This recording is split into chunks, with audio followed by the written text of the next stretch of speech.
ओम शांति। आज की साकार वाणी है साकार मुरली 30 जनवरी 2023। आज बाबा ने शरीर का भान कैसे टूटे, इसलिए बाबा ने कहा, पहले तो कहा कि शरीर में हम पार्ट बजाने के लिए आई हुई अवतरित आत्मा है। दूसरा, अमृत वेले उठ बाबा से मीठी मीठी बातें करनी है। तीसरा, स्वदर्शन चक्र घुमाना है। मैं सृष्टि पर स्वदर्शन चक्रधारी आत्मा हूँ और स्वयं भगवान ने मुझे अडॉप्ट किया है। मैं ईश्वरीय कुल की आत्मा हूँ। मेरा ये जीवन अमूल्य है। इस नशे में बाबा ने आज कहा कि तुम्हें रहना है। तो चलो सुनते हैं आज के बाबा के साकार महावाक्य। बाबा ने कहा, मीठे बच्चे, तुम ईश्वरीय संतान हो।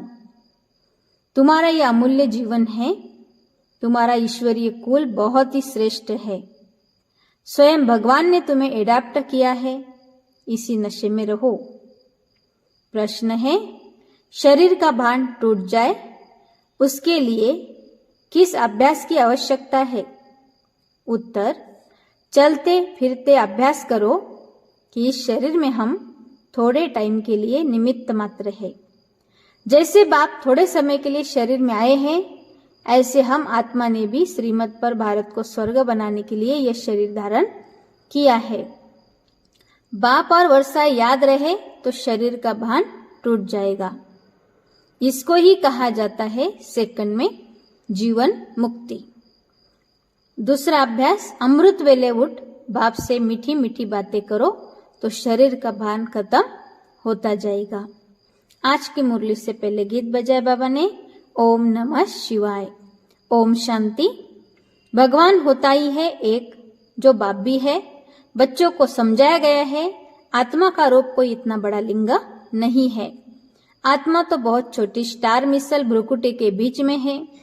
कोई इतना बड़ा ज्योतिर्लिंगम नहीं है जैसे मंदिरों में रखा हुआ है। नहीं, जैसे आत्मा वैसे परमात्मा बाप है।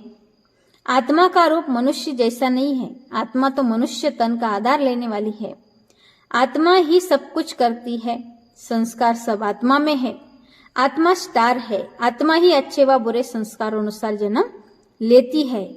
तो इन बातों को अच्छी रीति समझना है। मंदिरों में लिंग रखा हुआ है, इसलिए समझाने के लिए हम भी शिवलिंग दिखाते हैं। इसका नाम शिव है। बिगर नाम के कोई चीज होती नहीं।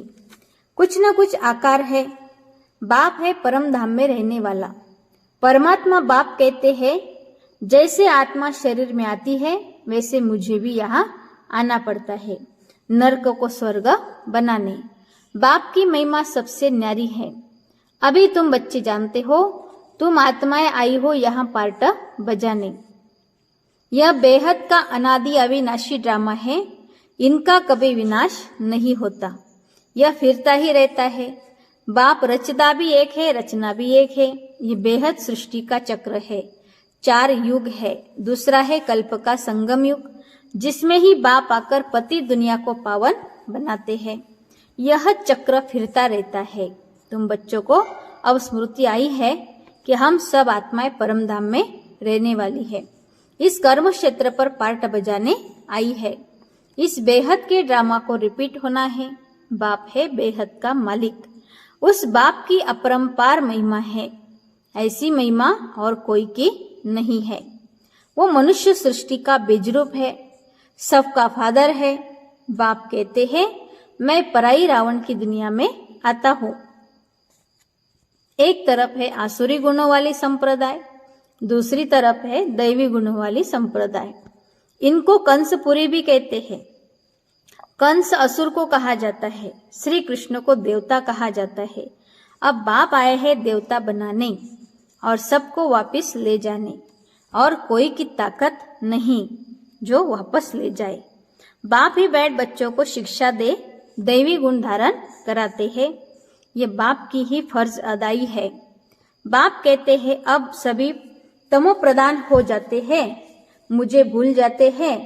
न सिर्फ भूल जाते परंतु मुझे पत्थर टिक्कर में ठोक देते हैं। इतनी ग्लानि कर देते हैं, तभी तो मैं आता हूँ।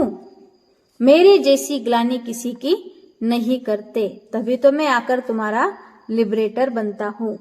सबको मच्छरों सदृश ले जाऊंगा और कोई ऐसे कह न सके कि मन मना भव, मुझ अपने परम पिता परमात्मा को याद करो तो तुम्हारे विकर्म विनाश होंगे। श्री कृष्ण तो कह न सके। परमात्मा की महिमा तो बच्चे जानते हैं, वो ज्ञान का सागर है, सुख का सागर है। फिर सेकंड नंबर में है ब्रह्मा विष्णु शंकर। ब्रह्मा द्वारा स्थापना कौन करेगा? क्या श्री कृष्ण? परमपिता परमात्मा शिव बैठ समझाते हैं कि पहले पहले हमको चाहिए ब्राह्मण। तो ब्रह्मा द्वारा ब्राह्मण मुख वंशावली रचता हो, वह है कुक वंशावली, और तुम अब संगम के ब्रह्मा की संतान हो। बाप आकर शूद्र से ब्राह्मण बनाते हैं। अभी तुम हो ईश्वरीय कुल के। ईश्वर हुआ निराकार, ब्रह्मा हुआ साकार। बाप पहले पहले ब्राह्मण फिर देवता बनाते हैं। देवता के बाद बनेंगे क्षत्रिय, क्षत्रिय के बाद बनेंगे वैश्य, वैश्य के बाद बनेंगे शूद्र, और शूद्र के बाद वापस बनेंगे ब्राह्मण। ये चक्र फिरता ही रहता है।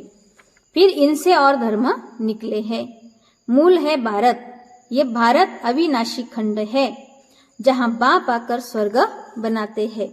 वो बाप भी है, टीचर भी है, तुम्हारा सतगुरु भी है।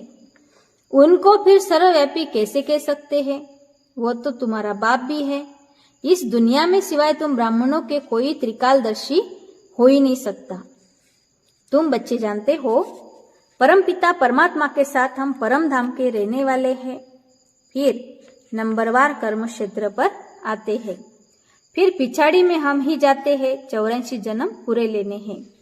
बाप समझाते हैं तुमने कितने जन्म लिए और कैसे वर्णों में आए, ये चक्र चलता रहता है। अभी तुम हो ईश्वरीय संप्रदाय, ये तुम्हारा अमूल्य जीवन है। जबकि तुम ईश्वरीय संतान बने हो, ब्रह्मा द्वारा बाप आकर एडाप्ट करते हैं। बाप है स्वर्ग का रचयिता, तो खुद ही आकर स्वर्ग का मालिक भी बनाते हैं। अब सारे विश्व में शांति स्थापन करना ये बाप का ही काम है। बाप कहते हैं मेरा पार्ट है, मैं तुमको फिर से राजयोग सिखलाता हूँ जिससे तुम एवर हेल्दी बनेंगे। जैसे देवता बने थे फिर अब रिपीट होता है। ये सैपलिंग लग रहा है। बाप बागवान है, इन द्वारा कलम लगा रहे हैं। बाप सम्मुख बैठ समझाते हैं मेरे सिकिलदे बच्चे, बहुत समय से बिछड़े हुए बच्चे, याद है ना? मैंने तुमको स्वर्ग में भेजा था, फिर तुम 84 का चक्कर लगाकर अब आकर मिले हो। अब अपने को आत्मा समझ मुझ बाप को याद करो। तुमको वापस तो जरूर ले जाना है, तुम चाहो ना चाहो ले जरूर जाना है। पहले आदि सनातन दैवी राज्य चला, फिर आसुरी राज्य चला। दैवी राज्य के बाद पवित्रता तो चली गई, फिर सिंगल ताज हो गया। अब तो प्रजा का प्रजा पर राज्य है। फिर दैवी राज्य की स्थापना हो रही है। आसुरी राज्य के विनाश के लिए इस रुद्र यज्ञ से यह विनाश ज्वाला प्रज्वलित हुई है। तुम पति सृष्टि पर थोड़े राज्य करेंगे। अभी है संगम। सत्युग में तो ऐसे नहीं कहेंगे। अभी तुम बच्चे पुरुषार्थ कर रहे हो। कराने वाला कौन है? श्रीमत देने वाला समर्थ श्रेष्ठ ते श्रेष्ठ है ही एक बाप। वही ब्रह्मा द्वारा स्थापना कर रहे हैं। बाप कहते हैं मैं भारत का मोस्ट ओबीडियंट सर्वेंट हूँ, निष्काम सेवादारी हूँ, भारत को स्वर्ग बनाता हूँ। वहाँ यथा राजा रानी तथा प्रजा सब सुखी रहते हैं। नेचुरल ब्यूटी जो रहती है। लक्ष्मी नारायण को देखो कितने सुंदर है। हेविनली गॉड फादर है, हेवन स्थापन करने वाला। सारी दुनिया में गीता के लिए कहते हैं श्री कृष्ण भगवान वाच, परंतु श्री कृष्ण तो कह न सके कि मन मनाबो, मामेकम याद करो तो विकर्म भस्म हो, और कोई उपाय भी नहीं है। गंगा तो पतित पावनी है नहीं, वह थोड़ी ही कहेगी कि मामेकम याद करो। वो तो एक बाप ही बैठ समझाते हैं। बाप आत्माओं से बात करते हैं। बाप ही सबकी सदगति दाता है। उनके मंदिर भी है। दोपहर से सब यादगार बनना शुरू होते हैं। सोमनाथ का मंदिर है, परंतु वो क्या करके गए हैं? ये कोई नहीं जानते। वो शिव शंकर को मिला देते हैं। अब कहाँ शिव परमधाम के निवासी और कहाँ शंकर सूक्ष्म वतन के वासी, कुछ भी समझते नहीं। बाप कहते हैं कितने भी वेद शास्त्र आदि कोई पढ़े जब तप करे, परंतु मेरे से कोई मिल नहीं सकते। भले मैं भावना का भाड़ा सबको देता हूँ, परंतु वो तो अखंड ज्योति ब्रह्म को भी परमात्मा समझ लेते हैं। ब्रह्म का साक्षात्कार हो, परंतु उससे कुछ भी हासिल नहीं होगा। कोई को हनुमान का, कोई को गणेश का साक्षात्कार कराता हूँ, वो तो मैं अल्पकाल के लिए मनोकामना पूर्ण करता हूँ। अल्पकाल के लिए खुशी तो रहती है, परंतु फिर भी सबको तमो प्रधान तो बनना है। चाहे सारा दिन गंगा में जाकर बैठ जाए तो भी तमो प्रधान तो सबको बनना ही है। बाप कहते हैं बच्चे पवित्र बनो तो पवित्र दुनिया का एक ही जन्म के लिए मालिक बनेंगे, और कोई सत्संग नहीं जहाँ इतनी प्राप्ति हो। बाप ही आकर राजयोग सिखलाते हैं, तो कितना श्रीमत पर चलना चाहिए, पढ़ाई पर ध्यान देना चाहिए। बाप श्रेष्ठ ते श्रेष्ठ मत देते हैं, श्रीमत से भारत को स्वर्ग बनाना है। तुम्हें ड्रामा के राज को अच्छी तरह से समझना है और पुरुषार्थ करना है। पुरुषार्थ कर ऐसा लायक बनना है। तुम बच्चों को नशा होना चाहिए कि हम बाप के साथ स्वर्ग की स्थापना करने आए हैं। हम वहाँ के रहवासी हैं। इस शरीर में हम निमित्त मात्र है, थोड़े टाइम के लिए। बाबा भी थोड़े टाइम के लिए यहाँ आए हैं। इस शरीर का भान टूट जाना चाहिए। अपने बाप और वर्षे को याद करो, इसको ही सेकंड में जीवन मुक्ति कहा जाता है। बाप कहते हैं मैं आया हूँ सबको वापस ले जाने। अब तुम अपने को आत्मा समझ सवेरे उठकर बाबा को याद करो, उनसे बातें करो। तुम जानते हो हमारे 84 जन्म पूरे हुए, अब हम ईश्वरीय संतान बने हैं, फिर दैवी संतान, फिर क्षत्रिय संतान बनेंगे। बाबा हमको विश्व का मालिक बनाते हैं। बाबा की बैठ महिमा करो। बाबा आपने तो कमाल की है, कल्प कल्प आकर हमको पढ़ाते हो। बाबा आपका ज्ञान बड़ा वंडरफुल है। स्वर्ग कितना वंडरफुल है। वह है जिस्मानी वंडर्स, यह है रूहानी बाप का स्थापन किया हुआ वंडर। बाप आए हैं श्री कृष्णपुरी स्थापन करने। इन लक्ष्मी नारायण ने यह प्रारब्ध कहाँ से पाई? बाप द्वारा ही। जगत अम्बा और जगत पिता के साथ बच्चे भी तो होंगे। वह है ब्राह्मण, जगत अम्बा तो ब्राह्मणी थी। वह है कामधेनु, सबकी मनोकामनाएं पूर्ण कर देती है। यह जगत अम्बा ही फिर स्वर्ग की महारानी बनती है। कितना वंडरफुल राज है।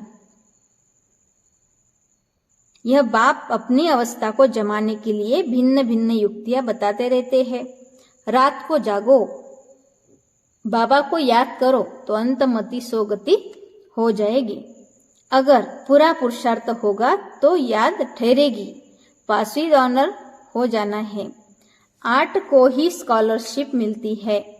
सब कहते हैं हम लक्ष्मी नारायण को वरे, तो पास होकर दिखाना है। अपने को देखना है, मेरे में कोई बंदरपना तो नहीं है, उसको निकालते जाओ। देखो सारे दिन में किसी को दुख तो नहीं दिया। बाप है सबको सुख देने वाला। बच्चों को भी ऐसा बनना है। वाचा कर्मणा से कोई को भी दुख नहीं देना है। सच्चा सच्चा रास्ता बताना है। वह है हद के बाप का वर्षा, यह है बेहद के बाप का वर्षा। सो तो जिसको मिलता होगा वही बताएंगे। जो अपने धर्म के होंगे उनको तो झट टच होगा। बाप कहते हैं फिर से दैवी धर्म की स्थापना करने मैं ब्रह्मा के तन में आता हूँ। तुम बच्चों की बुद्धि में है कि अभी हम ब्राह्मण हैं, फिर बनेंगे देवता बनना है। पहले सूक्ष्म वतन में जाकर फिर शांति धाम में जाएंगे। वहां से फिर नई दुनिया में गर्भ महल में आएंगे। यहाँ गर्भ जेल में आते हैं। इनको कहते हैं झूठी माया, झूठी काया, झूठा सब संसार। बाप कहते हैं कितनी धर्म ग्लानि की है।